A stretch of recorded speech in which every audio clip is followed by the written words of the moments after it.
Hey guys, so this is going to show you how to do a Bohr model, and then like in the last part of the video, I'm going to show you how to do a Lewis dot structure, which I like to think of it as like an easier Bohr model, and because you do a lot less work.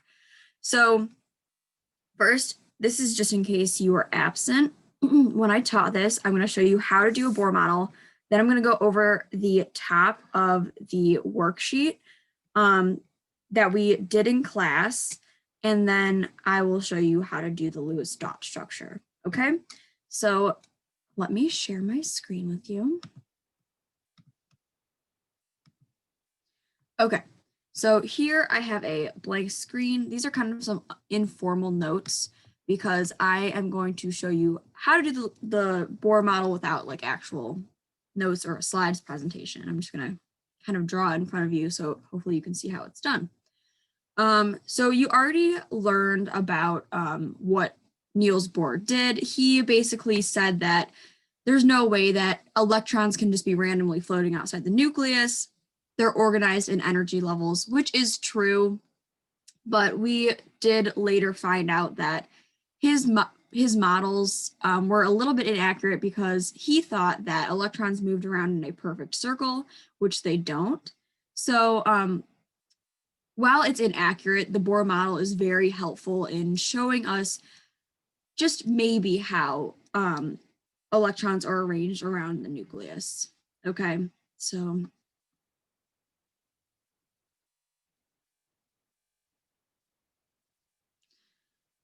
again, they're not completely accurate. Like this is not exactly how electrons are situated and moving around the nucleus. These are not the actual shapes of the orbitals or energy levels, but it's a good way and it's an easy way for us to think about how electrons are arranged. Okay, so first things first, when you do a Bohr model, you always got to draw a little nucleus. And you'll see that in the worksheet that it had you write the number of protons and the number of neutrons in the nucleus. I'm not super picky about that. So if you just want to write the number of protons, that's totally fine. And I'm going to do this. Actually, no. Okay. So I'm just going to do the number of protons in the nucleus. But first, I have to decide which element I'm going to do. So let's do the element of fluorine first. And I always spell fluorine's name wrong. And that is F on your periodic table. And if you look, it has an atomic number of 9, which means it has 9 protons.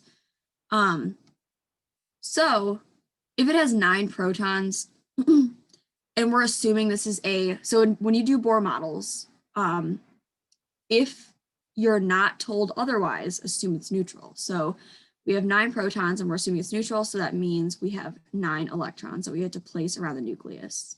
Oh my God, why did I just write? 9 electrons.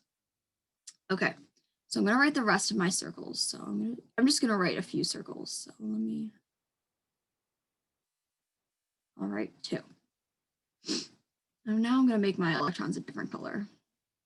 Okay, so I know I have 9 electrons I need to place around my nucleus, okay? The first thing I have to do though is write the number of protons in here. So 9 protons. And that just kind of reminds me that like there's the same number of protons in the nucleus as there are electrons in the electron cloud outside of it. Okay. So I have 9 electrons I have to place. So we have to follow a certain set of rules, okay? So each orbital, each shell can hold a certain number of electrons, okay? So this is the first one, this is the second one, and then you have a third and a fourth too. And actually more than that, but we probably won't go into the 5th. So this guy can only hold 2 electrons, okay? So it only holds 2 electrons, and here's why. Because when you learned electron configuration, you saw that only the first energy level only has 1 sublevel, and that's S, and S can only hold 2. So that's it. So you can only hold 2 because it only has the S sublevel. Okay. However, when we get to the second sublevel, this guy can hold 8.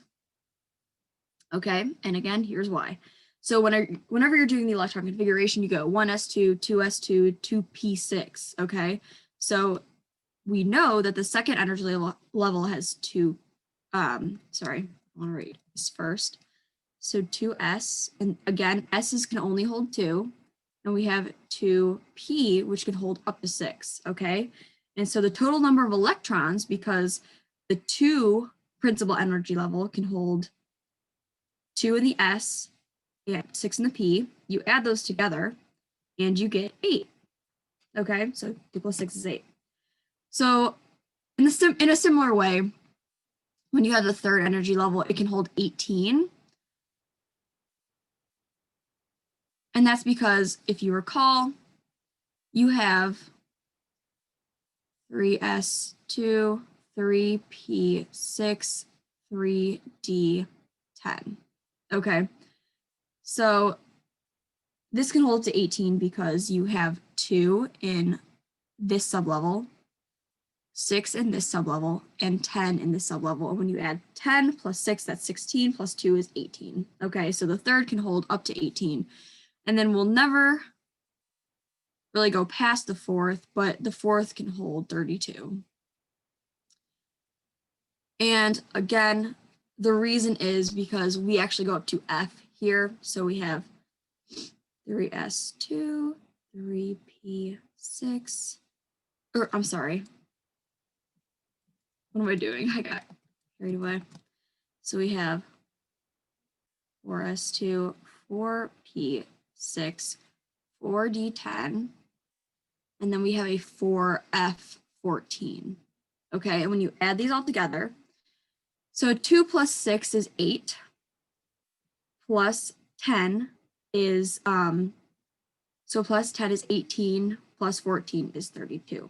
Okay, so that's how you get 32, is you add all these exponents together of the number of electrons each sublevel can hold. Okay, so that's where those numbers are coming from. They're not just like, oh, I'm just going to use this random number. Like, no, scientists always have a reason for doing things. Okay, so with that being said, now you know that the first energy level can only hold 1, the second energy level can hold 8, the third can hold 18, the fourth can hold 32.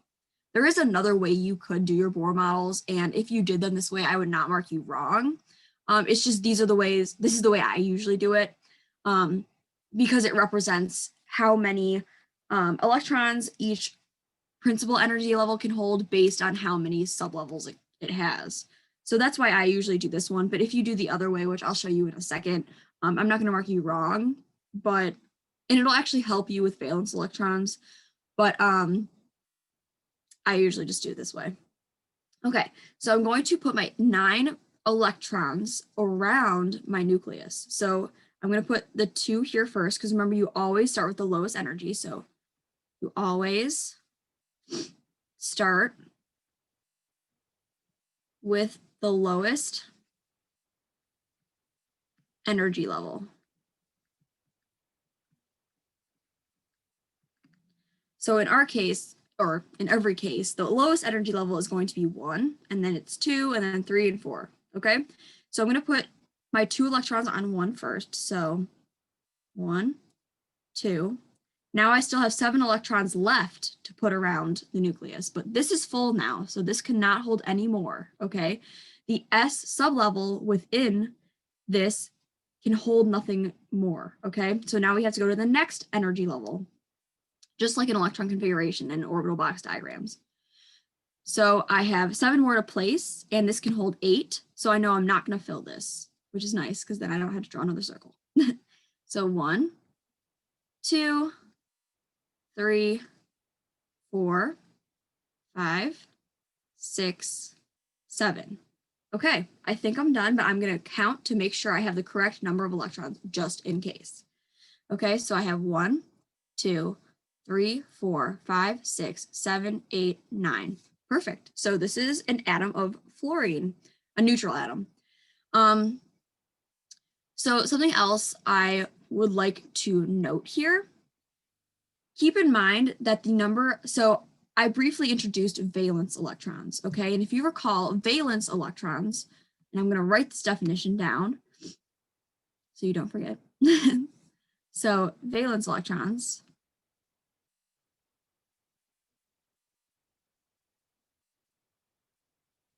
are electrons in the outermost shell.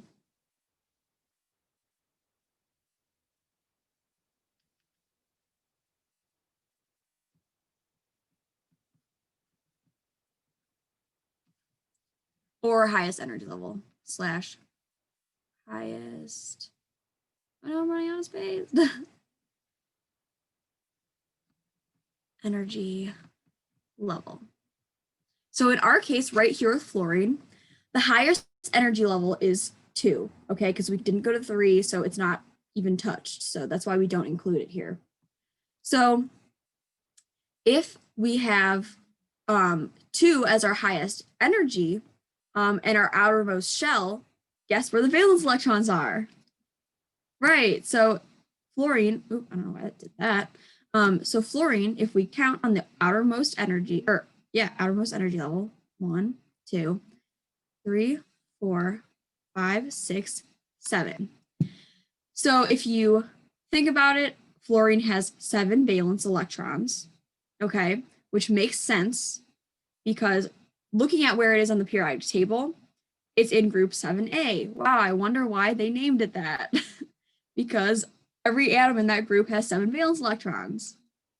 So it works out perfectly like that. And also you can think about it in terms of ions, where fluorine just wants one more ion to make its octet full, because remember the atom's goal is to fill its octet, whether that's by giving or receiving electrons or sharing them, which we'll talk about in a couple more chapters. But fluorine only wants one more, okay, because it's easier to gain 1 than get rid of 7. So that's why fluorine usually forms -1 charges, okay? And we already labeled that on our periodic table, okay? So that's how you do a Bohr model. I'm gonna do one more just to show you how it's done. One more time, just to reiterate.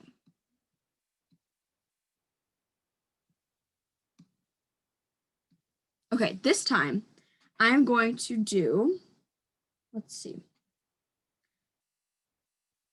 I will do calcium.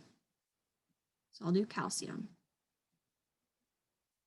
which is Ca on the periodic table. And if you look at the periodic table, it has a atomic number of 20, which tells you have 20 protons. And since we're assuming this is a neutral atom, that means it has 20 electrons as well. Okay, so again, first things first is you're going to draw your little baby nucleus. It's going to be kind of tiny. You don't need to make it super big because you're just writing 20 in there. And then you're going to just write or draw a couple circles around your nucleus. So I'm going to draw the first one, draw the second one. And so for you guys, since you don't know, how it's going to play out, I would just start with 2 and then you can always draw another circle later. But I know that calcium is going to go into the third. So I'm going to, sorry, I'm starving. My stomach just growled really loud. So I'm going to draw the third energy level because I know we're going to go into it, okay? So I'm going to, again, use yellow. And so in here, I'm going to write 20. Oh, you can barely see that, okay. So I'm going to go ahead and use black. This is 20 protons in the nucleus. Okay, so now I'm going to use this guy. Okay, so now I have 20 electrons I need to place, okay? Keep in mind that the first one can only hold 2, second one can hold up to 8, third one can hold up to 18, and the fourth one can hold up to 32. So I'm going to show you the way I do this first, and then I'll show you the other way. Like if you choose to do it that way, you can. So first I'm going to fill this one. So I have 2, so 1, 2 in here. Now it's full, okay? So now my lowest energy level is full, so I can move on to the second energy level, which can hold up to 8. So I just put 2 down, so that means I have 18 left. So 1, 2, 3, 4, 5, 6, 7, 8. Okay, so now I have a total of 10. Okay, so I have 10, or I have 10 electrons total, so now I have 10 left to place, okay? So this one's gonna be a little different. And I'm gonna mention the way I do this is first I put in a lone electron, so I put one electron, then another over here, another over here, another over here. And the reason I do that is because it represents the fact that electrons like to be far apart.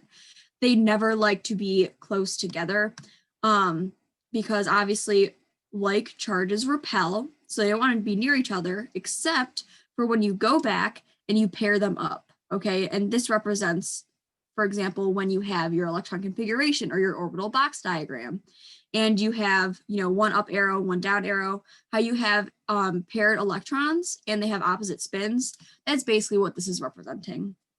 Okay, so that's why you go first and unpair them. So just like in orbital box diagrams, you go through and do all your up arrows first, and then you go back and do all your down arrows. Same kind of deal. You do all your unpaired electrons first, and then you go back and pair them all. And basically, the way you know how many electrons you should unpair first and then start pairing is half. Okay, so for example, the second energy level can hold up to 8. So I know that there should be 4 pairs. Okay, so I'm going to do 4 electrons first and then go back and pair them to make 8. Okay, so same thing here. I know that there's 18 possible electrons in the third energy level. So I'm going to go through and do 9 solo electrons and then pair them up to make 18. Okay, so let me go ahead and do that.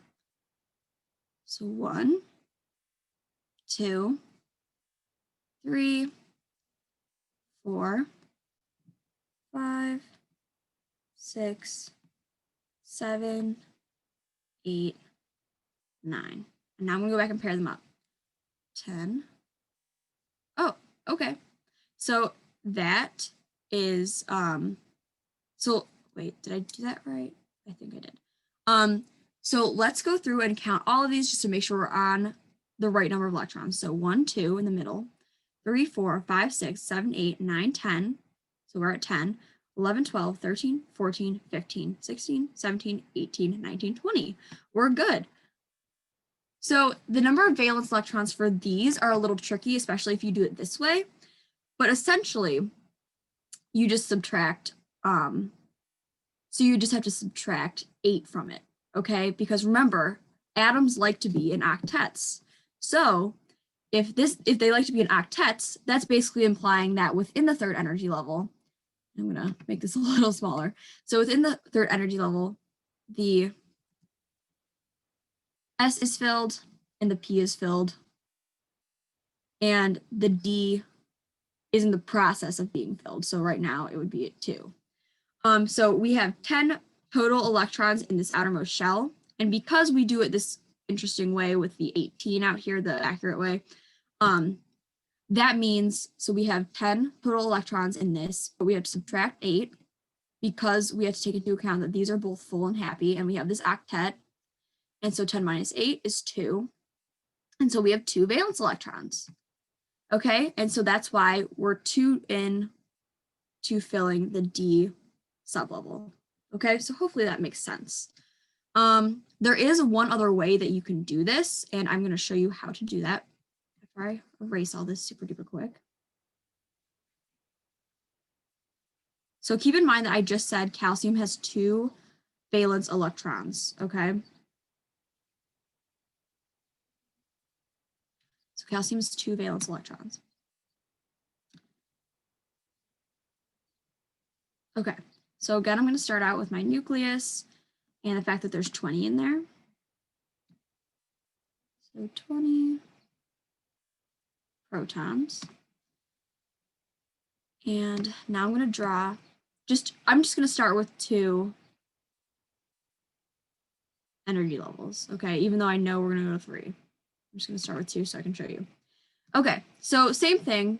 This is just a different way of doing it. So if you like this way better, you can do this, and I won't mark you wrong on tests. But what happened? I won't mark you wrong on tests. but just know that I wanted to show you the other way so that when I do that live in class, you'll be like, oh, okay, that makes sense of why I did that. Okay, so 20 electrons we have to place. So first things first, just like normal, you put 2 around this one, and that's all you can do. I have to make this bigger. So yeah, you do 2 around this guy, and he's done. Okay, because that can still only hold 2. Now, this can still hold 8. So I'm going to go ahead and put 8 around. So 1, 2, 3, 4. Again, placing them very far apart. And now I'm going to pair them up. 5, 6, 7, 8. Okay, so now we have 10. We have 10 left that we have to do. Okay, so I'm going to go ahead and draw 2 more circles just in case. Wink, wink. So when I said there's an alternate way of doing this, the alternate way is that every orbital after this first one can hold 8, and that's it. Okay, so that's the difference. And so I don't usually do it this way because it's not accurate for the number of electrons an energy level can hold, but you can do this if you want, because in the end, it does help you see the number of valence electrons more quickly, and it helps you determine what the charge is more quickly, because then you don't have to subtract 8 from it. Okay, so if I did it this way, let's pretend that this can only hold 8. So 1, oh my gosh, not again. And so this is instead of this holding 18, which it actually does. So 1, 2, 3, 4, 5, 6, 7, 8. Okay, so now that's full. Okay, so now if you were to do it this way, which every orb or every shell can only hold 8 after, you know, the first one, because the first one you can't change that. Then you'd go up to the outermost shell and do your last 2. 1, 2. Oops. 1, 2. And that would show you, okay, this can only hold, so these can only hold 8, and this would show you you have 2 valence electrons, nice and easy. But just know if you do it this way, this is not accurate, because this is basically telling you this, like, so the second energy level, I'm sorry, the third energy level would only hold 8, which is completely wrong. It can hold up to 18, as we saw, because of the sublevels, and this can hold up to 8, which again we know is wrong because the fourth one can hold to 32. So if you do this one, just keep in mind that the circles are not representative of each principal energy level. Okay, but you can do it this way. Like I said, it's easier to see the number of valence electrons because you don't have to subtract 8 from it, okay? But I will be doing in class the other way. Okay, so now I am going to really quickly go over some of the questions from the worksheet that I went over in class. So if you were absent, you can still get this feedback. Okay, so I went ahead and I already did all the circles for it, so I wouldn't have to waste time showing you that. So this is the same way as before. I'm going to use red this time. Actually, no, I'm going to use purple. That's my favorite. So same deal as last time. Oh, wait. I'm going to write the number of protons in the middle. So if we look for aluminum on the periodic table, which is Al, we'll find that it has 13 protons, which means it has 13 electrons as well. So I'm going to go ahead and put the 13 in the center. 13.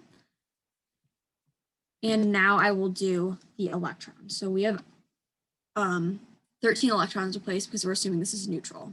Okay, we see no charge around here. So we're going to assume that it has 13 electrons as well. So let's go ahead and place them. So 1, 2. Okay, now we have 11 left. And again, I'm doing the first energy level has 2, second energy level has 3, or no, first energy level has 2, second energy level has 8, third has 18, and the fourth has 32. Okay, so I'm doing it that way again. I just wanted to show you the other way. Okay, so 1, 2, 3, 4, 5, 6, 7, 8, 9, 10. So we still have 3 left. So 1, 2, 3. Okay. So looking at this, we have 3 valence electrons. So I'm just going to make a note of that.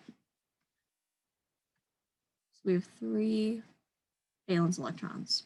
Okay. And that matches up because it's in group 3A or 13 on the periodic table. Okay.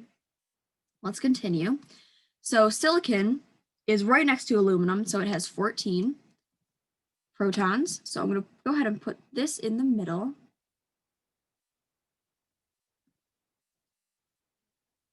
And now we're going to place the 14 electrons around the nucleus. So again, I'm going to start with the lowest energy level. So 1, 2. Now I'm going to go to the next one, which can hold 8, 3, 4, 5, 6, 7, 8, 9, 10. Okay, so now it has 8 out there. We have 4 left. So we have 1, 2, 3, 4. Okay, so now make an observation about where this is on the periodic table. Notice that it's in group 4A or 14, whichever periodic table you're looking at. And this is the group that forms plus or minus 4 ions, okay? And it has 4 valence electrons. So that checks out, right? So now let's do argon. So if we look, argon is a noble gas. So you'll find it in the 8th group, and it has 18 protons, which means it has 18 electrons, assuming this is a neutral atom.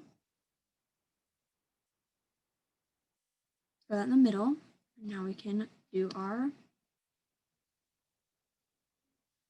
electrons. So first we're going to do the 2 out here. So 1, 2, 3, 4, 5, 6, 7, 8, 9, 10. We have 8 more to place. 11, 12, 13, 14, 15, 16, 17, 18. Okay, cool. So we have, let's see how many valence electrons are on this. So 1, 2, 3, 4, 5, 6, 7, 8. So what do we know about noble gases? They're very unreactive. They don't like to give their electrons. They don't like to receive electrons. And that's because they have a full octet. Okay, so if you notice, they already have 8 electrons. And that makes sense because they're noble gases and they don't like to form ions. Okay, so they do have 8 valence electrons. That checks out. Last 2. So let's look at calcium. And I already did this one, so actually I don't feel the need to reiterate that. So I just did calcium. And so you can go to earlier in the video if you'd like to see me do calcium again. But just know that calcium does have 2 valence electrons. Okay, so again, it has 2 valence electrons. And so finally, we're going to do hydrogen. So if you look on the periodic table, hydrogen has an atomic number of 1. So that means it has 1 proton and 0 neutrons in the normal form of hydrogen. So I'm going to go ahead and put that in the middle. And now we're going to place its 1 electron, which is, ooh, that's crazy, huh? It's a lot of electrons. Just kidding. So I'm going to go ahead and place this 1 electron right there, and we're done. Okay, and if you look where it is on the periodic table, you'll know that hydrogen only forms +1 ions because it will gain another electron here, but normally it will just lose this electron altogether and just be plus and have no electrons. So you can do that too. And if you look, it's in the plus, or it's in the 1A column. So that also indicates that it has 1 valence electron. So we have 1 valence electron. Okay, so hopefully that clears things up for you in terms of valence electrons and how to do Bohr models. Now I'm going to show you how to do Lewis dot structures. And I will do it based on one of these guys. Okay, so I'm just going to show you up here really quick. I'm going to do the Lewis dot structure for aluminum. So basically the Lewis dot structure, I think, is an easier way to represent the number of valence electrons in an atom because that's all you include. So instead of drawing all these circles and putting all these dots around the nucleus, all you do is so you take, yeah, I'll do it in this light blue color. So I'm going to do aluminum. So you take the atomic symbol, which is Al, and then you put the number of valence electrons around or in the atom around it. So for example, this has 3, so I'm going to go 1. Oops, that's really ugly. So I'm going to do 1, 2, 3. That's it. So yeah. I will say transition metals are a little different because they're kind of weird. For example, nickel actually has 10 valence electrons, but that's because it has the D, so it has the 3D energy level being filled and the 4s energy level being filled. So for that reason, it has 10. So those are a little funky. So just keep that in mind. But we can do one just like, so let's do calcium. And let me go back to,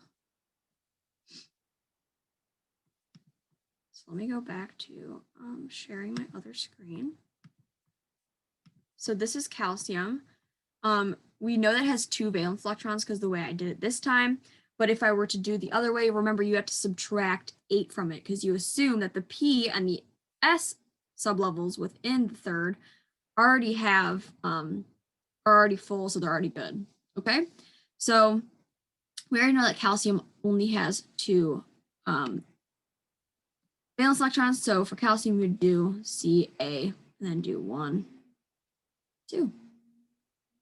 Okay, so that's your introduction to valence electrons. That's your introduction to Lewis dot structures. If you have a bigger Lewis dot structure, and a note is that you can put up to 8 electrons around this, okay? So for example, if we had, so let me clear all this. So I'm going to make this purple.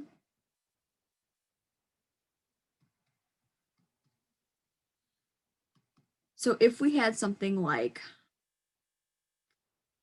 let's do selenium. So let's say we had selenium.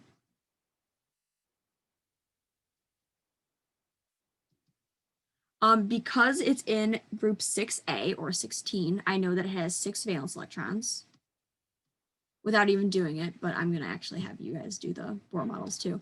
But in the essence of time, so know that selenium has 6 valence electrons. So the way you would do its Lewis dot structure is you would take the atomic symbol, which is Se.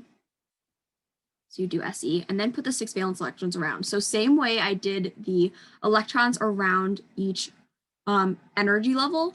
So how I did them all singularly and then I paired them up, I'm going to do the same thing here. So I'm going to go 1, 2, 3, 4, 5, 6. And that tells you how many valence electrons selenium has. Okay.